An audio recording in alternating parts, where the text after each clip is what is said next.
Hello everyone, నేను doctor Kadli Shirish Kumar, KIMS hospital గచ్చిబౌలిలో consultant పల్మనాలజిస్ట్గా వర్క్ చేస్తున్నాను.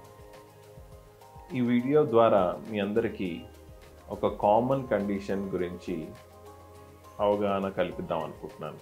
అదేమిటంటే ఎలర్జీ. ఎలర్జీ మాట వినగానే చాలామంది ఇది ఒక పెద్ద జబ్బుగా పరిగణిస్తూ ఉంటారు. అది కరెక్ట్ కాదండి.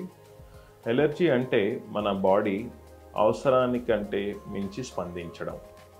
అంటే మనం ఫర్ ఎగ్జాంపుల్ ఆహారం లేదా గాలి పీల్చుకోవడం, దీని ద్వారా బయట నుంచి ఉన్న ఆబ్జెక్ట్స్ని మన బాడీలోకి పంపించడం జరుగుతుంది. మన బాడీ ఈ ఆబ్జెక్ట్స్కి, అంటే మనం తినే ఆహారం లేదా మనం పీల్చుకున్న గాలికి మోతాదు కంటే ఎక్కువగా స్పందించినట్టయితే దాన్ని ఎలర్జీ లేదా హైపర్ సెన్సిటివిటీ అంటారు. సో ఒక పర్సన్ ఒక ఆబ్జెక్ట్కి ఎక్కువగా రియాక్ట్ అవుతుంటే దాన్ని హైపర్ సెన్సిటివిటీ లేదా ఎలర్జీ అంటారు. ఇది ఏ గ్రూప్ ఆఫ్ పీపుల్లో ఎక్కువగా కనిపిస్తుంటుంది అంటే ఎవరు ఎక్కువగా రిస్క్లో ఉన్నారు ఈ ఎలర్జీ? ఫస్ట్ ఆఫ్ ఆల్, ఇది జెనెటిక్గా పేరెంట్స్ నుంచి చిల్డ్రన్కి వచ్చే ఛాన్సెస్ ఎక్కువ ఉందండి. సో ఒకవేళ మదర్ అండ్ ఫాదర్కి ఇద్దరికి ఎలర్జీ ఉన్నట్టయితే పిల్లలకి 70% ఛాన్సెస్ ఉన్నాయి ఎలర్జీస్ రావడానికి.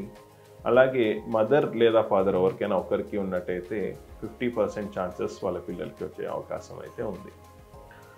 సో ఈ ఎలర్జీ ఉండడం వల్ల పేషెంట్స్ ఎలాంటి సిమ్టమ్స్ చూపిస్తారు? ఒకవేళ ఈ ఎలర్జీ ఫర్ ఎగ్జాంపుల్ ముక్కులో ఉందనుకోండి, దాని ఎలర్జిక్ రైనైటిస్ అంటాం.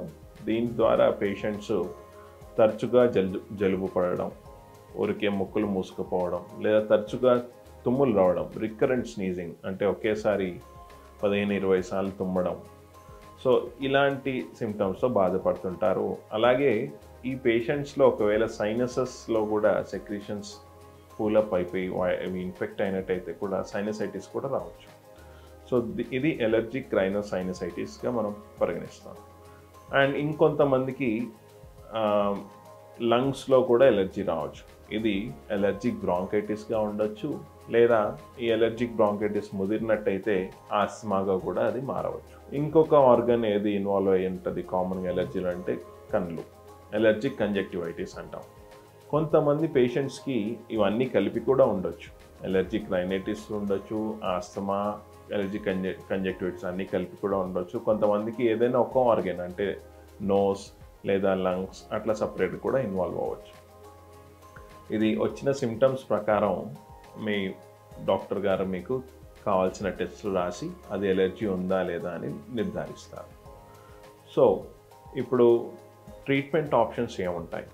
నేను ఇంతకుముందు చెప్పినట్టుగా ఒకవేళ అది ఆస్తమా అనుకోండి, ఎలర్జిక్ ఆస్తమా, దానికి తగ్గట్టుగా మీ పల్మనాలజిస్ట్ మీకు ట్రీట్మెంట్ ఆప్షన్స్ ఇస్తారు.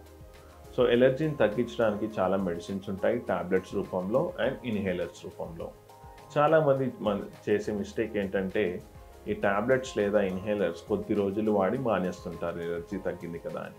కానీ అది తప్పు. మీ డాక్టర్ని సంప్రదించి అది ఒక కోర్స్ లాగా వాడాల్సి ఉంటుంది. కొన్ని సిమ్టమ్స్ తగ్గినా కూడా మెయింటెనెన్స్ థెరపీ లాగా కూడా ఇన్హేలర్స్ వాడాల్సి ఉంటుంది. లేని పక్షంలో, అంటే ఒకవేళ కొన్ని రోజులే వాడి మానేస్తే మాత్రం ఎలర్జీ మళ్ళీ రిపీట్ అయ్యే ఛాన్స్ ఉంటుంది. ఇంకొక ముఖ్యమైన విషయం ఏంటంటే కొంతమందికి ఈ అప్పర్ ఎయిర్వే ఎలర్జీస్ అంటే ఎలర్జిక్ రైనైటిస్ లేదా సైనసైటిస్ ఉన్న వాళ్ళలో మనకి మంచి ట్రీట్మెంట్ ఆప్షన్స్ ఉన్నాయి. కొత్తగా వచ్చిన ట్రీట్మెంట్ ఆప్షన్స్ గురించి మనం డిస్కస్ చేసుకున్నట్టయితే ఇమ్యూనోథెరపీ కూడా ఉంది. అదేం చేస్తామంటే ఫస్ట్ మనం ఒక స్కిన్ ప్రిక్ టెస్టింగ్ చేసుకుంటాం ఆ పేషెంట్కి, ఎలర్జీ ఉన్న పేషెంట్కి.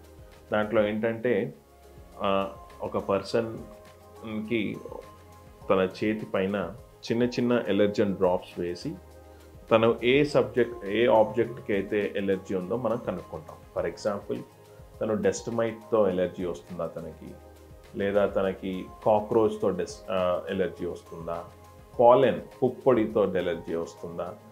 సో దేనికి ఎలర్జీ ఉందో మనకి స్కిన్ ప్రిక్ టెస్టింగ్ ద్వారా తెలుస్తుంది. ఆ తర్వాత ఆ ఎలర్జన్ని ఆ పర్సన్కి తక్కువ మోతాదులో ఇవ్వడం జరుగుతుంది, సో దట్ తన బాడీ అలవాటు పడడానికి ఇది ఇవ్వడానికి మనం ఇంజెక్షన్స్ రూపంలో ఇవ్వచ్చు, లేదంటే సబ్లింగ్వల్ అంటే డ్రాప్స్ లాగా కూడా ఇవ్వచ్చు. ఈ మధ్య చాలామంది డ్రాప్స్లో ప్రిఫర్ చేస్తున్నారు. దీన్ని సబ్లింగ్వల్ ఇమ్యునోథెరపీ అంటారు. సో ఈ ఎలర్జన్ని ఆ పర్సన్కి ఫస్ట్ కొద్ది లో డోస్లో ఇస్తాం, 1 వారం 2 వారాలు. దాని తర్వాత దాన్ని పెంచుకుంటూ వెళ్తాం.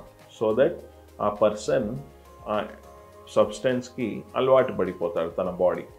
అండ్ తను మళ్ళీ ఫర్ ఎగ్జాంపుల్ డస్ట్కి వెళ్ళినట్టయితే తనకి ఎక్కువగా తుమ్ములు రావు, ఎక్కువగా నోస్ బ్లాక్ అవ్వదు.